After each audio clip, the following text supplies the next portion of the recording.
ಎಲ್ಲರಿಗೂ ನಮಸ್ಕಾರ ಸ್ನೇಹಿತರೆ, ನಮ್ಮ ಚಾನಲ್ಗೆ ಸ್ವಾಗತ. ಇವತ್ತಿನ ಈ ವಿಡಿಯೋದಲ್ಲಿ 2026ನೇ ಇಸವಿಯಲ್ಲಿ ಆಗಸ್ಟ್ 28ನೇ ತಾರೀಕು ಶುಕ್ರವಾರ ಆಚರಿಸಲಾಗುವ ನೂಲು ಹುಣ್ಣಿಮೆ, ಶ್ರಾವಣ ಹುಣ್ಣಿಮೆ ಯಾವ ದಿನ ಬಂದಿದೆ, ಹುಣ್ಣಿಮೆ ತಿಥಿಯು ಯಾವಾಗ ಪ್ರಾರಂಭವಾಗುತ್ತದೆ, ಯಾವಾಗ ಅಂತ್ಯವಾಗುತ್ತದೆ, ಪೂಜಾ ಶುಭ ಮುಹೂರ್ತಗಳು ಯಾವುವು ಹಾಗೂ ಪೂಜಾ ವಿಧಾನವೇನು, ಹೇಗೆ ಈ ದಿನದಂದು ಪೂಜೆಯನ್ನು ಮಾಡಬೇಕು, ಯಾವ ನಿಯಮಗಳನ್ನು ಅನುಸರಿಸಬೇಕು, ನೂಲು ಹುಣ್ಣಿಮೆಯ ಆಚರಣೆಯ ಬಗ್ಗೆ ಸಂಪೂರ್ಣ ಮಾಹಿತಿಯನ್ನು ಇವತ್ತಿನ ಈ ವಿಡಿಯೋ ಮೂಲಕ ತಿಳಿದುಕೊಳ್ಳೋಣ ಸ್ನೇಹಿತರೆ. 2026ರ ಆಗಸ್ಟ್ 28ನೇ ತಾರೀಕು ಶುಕ್ರವಾರ ಆಚರಿಸಲಾಗುವ ನೂಲು ಹುಣ್ಣಿಮೆ ಹಾಗೂ ಶ್ರಾವಣ ಪೌರ್ಣಿಮೆಯನ್ನು ಹಿಂದೂ ಧರ್ಮದಲ್ಲಿ ಅತ್ಯಂತ ಪವಿತ್ರವಾದ ಹಬ್ಬವಾಗಿ ಆಚರಣೆ ಮಾಡುತ್ತೇವೆ.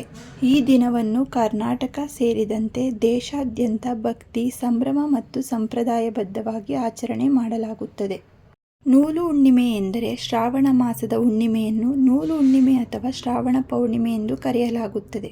ಈ ದಿನ ಬ್ರಾಹ್ಮಣರು ಹಾಗೂ ದ್ವಿಜ ಸಮುದಾಯದವರು ತಮ್ಮ ಹಳೆಯ ಜನಿವಾರ ಯಜ್ಞೋಪವಿತ್ರ ಬದಲಾಯಿಸಿ ಹೊಸ ಪವಿತ್ರ ನೂಲನ್ನು ಧರಿಸುವ ಉಪಕರ್ಮ ಆಚರಣೆಯನ್ನು ನೆರವೇರಿಸುತ್ತಾರೆ. ಇದೇ ಕಾರಣದಿಂದ ಈ ಹಬ್ಬಕ್ಕೆ ನೂಲು ಹುಣ್ಣಿಮೆ ಎಂಬ ಹೆಸರು ಬಂದಿದೆ.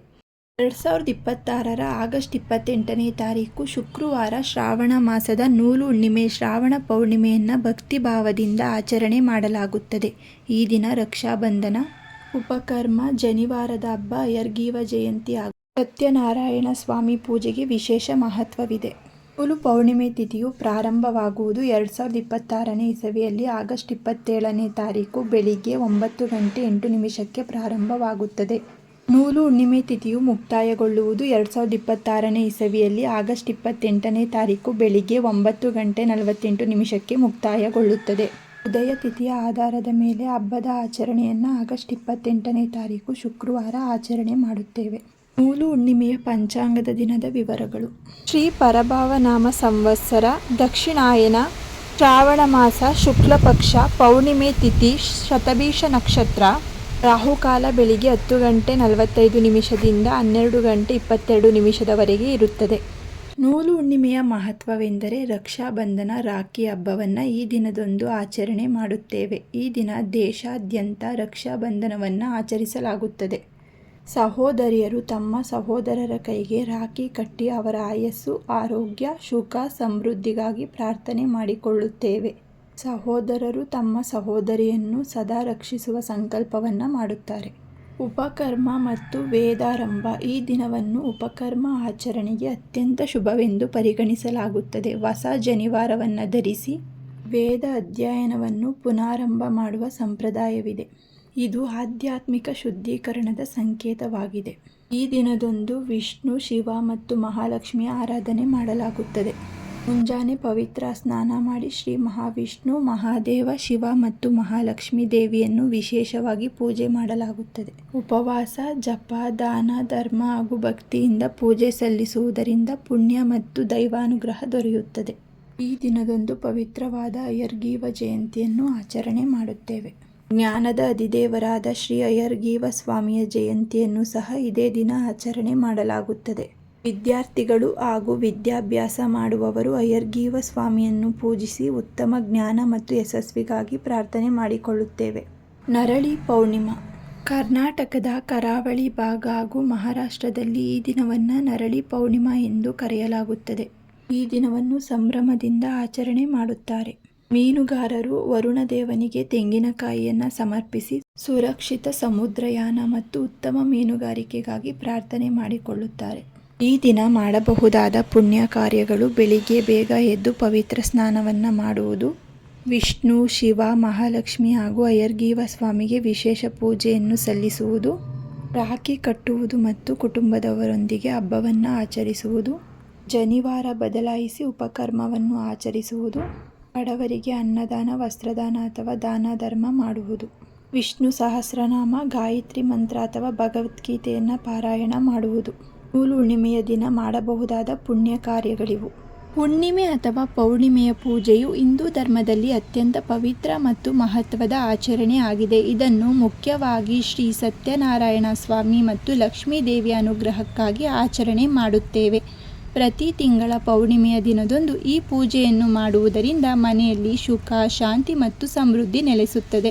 ಹುಣ್ಣಿಮೆ ಪೂಜೆಯನ್ನು ಸಾಂಪ್ರದಾಯಿಕವಾಗಿ ಹೇಗೆ ಮಾಡಬೇಕು ಎಂಬ ಸಂಪೂರ್ಣ ಮಾಹಿತಿ. ಪೂಜೆಯ ಸಿದ್ಧತೆ ಮತ್ತು ಪೂಜೆಯಲ್ಲಿ ಪಾಲಿಸಬೇಕಾದ ನಿಯಮಗಳು. ಶುದ್ಧ ಆಚರಣೆ.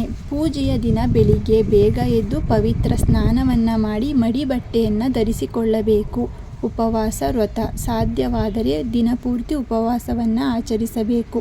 ಆರೋಗ್ಯ ಕೈಕೊಡುತ್ತಿದ್ದರೆ ಹಾಲು, ಹಣ್ಣು ಮತ್ತು ಸಾತ್ವಿಕ ಆಹಾರವನ್ನು ಸೇವಿಸಿ ಉಪವಾಸವನ್ನು ಮಾಡಬಹುದು. ಮನೆಯ ಸ್ವಚ್ಛತೆ. ಪೂಜಾ ಕೋಣೆ ಅಥವಾ ಮನೆಯ ಮುಖ್ಯದ್ವಾರವನ್ನು ಸ್ವಚ್ಛಗೊಳಿಸಿ ಮಾವಿನ ಎಲೆಯ ತೋರಣ ಹಾಗೂ ರಂಗೋಲಿಗಳಿಂದ ಅಲಂಕಾರ ಮಾಡಿಕೊಳ್ಳಬೇಕು. ಪೂಜಾ ವಿಧಾನ. ಕಳಶ ಸ್ಥಾಪನೆ. ಪೂಜಾ ಪೀಠದ ಮೇಲೆ ಅಕ್ಕಿಯನ್ನು ಹರಡಿ ಅದರ ಮೇಲೆ ತಾಮ್ರ ಅಥವಾ ಹಿತ್ತಾಳೆಯ ಕಳಶವನ್ನು ಇಟ್ಟುಕೊಂಡು ಅದರಲ್ಲಿ ನೀರು, ಅಡಿಕೆ, ನಾಣ್ಯ ಹಾಕಿ ಮಾವಿನ ಎಲೆ ಹಾಗೂ ತೆಂಗಿನಕಾಯಿಯನ್ನು ಇಟ್ಟು ಕಳಶ ಸ್ಥಾಪನೆ ಮಾಡಿಕೊಳ್ಳಬೇಕು. ನಂತರ ಪೂಜೆಯ ವೇಳೆ ಸಂಕಲ್ಪವನ್ನು ಮಾಡಿಕೊಂಡು ದೇವತಾ ಆರಾಧನೆಯಲ್ಲಿ ಕಳಶದಲ್ಲಿ ವರುಣ ದೇವನನ್ನು ಮತ್ತು ಪೀಠದ ಮೇಲೆ ಶ್ರೀ ಲಕ್ಷ್ಮೀನಾರಾಯಣ ಮೂರ್ತಿ ಅಥವಾ ಫೋಟೋವನ್ನು ಇಟ್ಟು ಪೂಜೆ ಮಾಡಬೇಕು. ಮೊದಲು ಗಣೇಶನಿಗೆ ಪೂಜೆಯನ್ನು ಮಾಡಬೇಕು. ಅಭಿಷೇಕ ಮತ್ತು ಅರ್ಚನೆ. ದೇವರಿಗೆ ಹಾಲು, ಮೊಸರು, ಜೇನುತುಪ್ಪ, ತುಪ್ಪ ಮತ್ತು ಸಕ್ಕರೆಯಿಂದ ಪಂಚಾಮೃತ ಅಭಿಷೇಕವನ್ನು ಮಾಡಿ ನಂತರ ಶುದ್ಧ ನೀರಿನಿಂದ ತೊಳೆದು ಅಲಂಕಾರ ಮಾಡಬೇಕು. ನಂತರ ಹೂವು ಮತ್ತು ಕುಂಕುಮದಿಂದ ಅರ್ಚನೆ ಮಾಡಿಕೊಳ್ಳಬೇಕು. ನೈವೇದ್ಯ. ಹುಣ್ಣಿಮೆ ಪೂಜೆಗೆ ಗೋಧಿ ರವೆ ಅಥವಾ ಚಿರೋಟಿ ರವೆಯಿಂದ ಮಾಡಿದ ಸಜ್ಜಿಗೆ, ಸಿರಾ, ಪಾಯಸ ಅತ್ಯಂತ ಶ್ರೇಷ್ಠ. ಇದರೊಂದಿಗೆ ಹಣ್ಣುಗಳನ್ನು ನೈವೇದ್ಯವಾಗಿ ಅರ್ಪಿಸಬೇಕು. ಸತ್ಯನಾರಾಯಣ ಅಷ್ಟೋತ್ತರ ಅಥವಾ ಲಕ್ಷ್ಮೀ ದೇವಿಯ ಮಂತ್ರಗಳನ್ನು ಪಠಿಸಬೇಕು. ಸಾಧ್ಯವಾದರೆ ಸತ್ಯನಾರಾಯಣ ವ್ರತಕಥೆಯನ್ನು ಓದಬೇಕು ಅಥವಾ ಕೇಳಬೇಕು.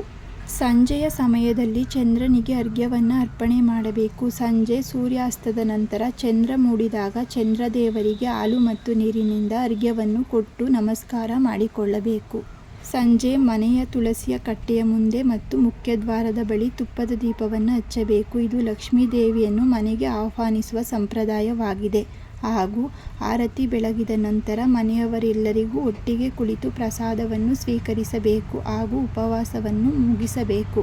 ನೂಲು ಹುಣ್ಣಿಮೆಯ ಸಂದೇಶವೆಂದರೆ ನೂಲು ಹುಣ್ಣಿಮೆ ಕೇವಲ ಒಂದು ಹಬ್ಬವಲ್ಲ. ಇದು ರಕ್ಷಣೆ, ಕುಟುಂಬದ ಬಾಂಧವ್ಯ, ಜ್ಞಾನ, ಧರ್ಮಾಚರಣೆ ಮತ್ತು ಆಧ್ಯಾತ್ಮಿಕ ಶುದ್ಧೀಕರಣದ ಸಂಕೇತವಾಗಿದೆ. ಈ ಪವಿತ್ರ ದಿನವನ್ನು ಭಕ್ತಿಯಿಂದ ಆಚರಿಸುವುದರಿಂದ ಮನೆಯಲ್ಲಿ ಸುಖ, ಶಾಂತಿ, ಐಶ್ವರ್ಯ ಮತ್ತು ದೈವ ಕೃಪೆ ನೆಲೆಸುತ್ತದೆ.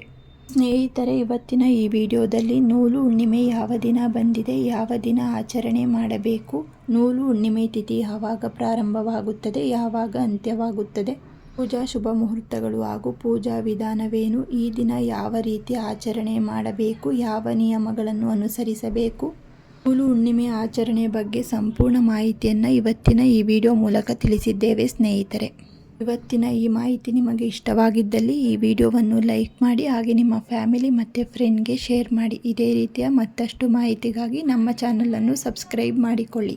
ಮತ್ತೆ ಸಿಗೋಣ ಮತ್ತೊಂದು ಮಾಹಿತಿಯ ಮೂಲಕ. ಎಲ್ಲರಿಗೂ ಧನ್ಯವಾದಗಳು.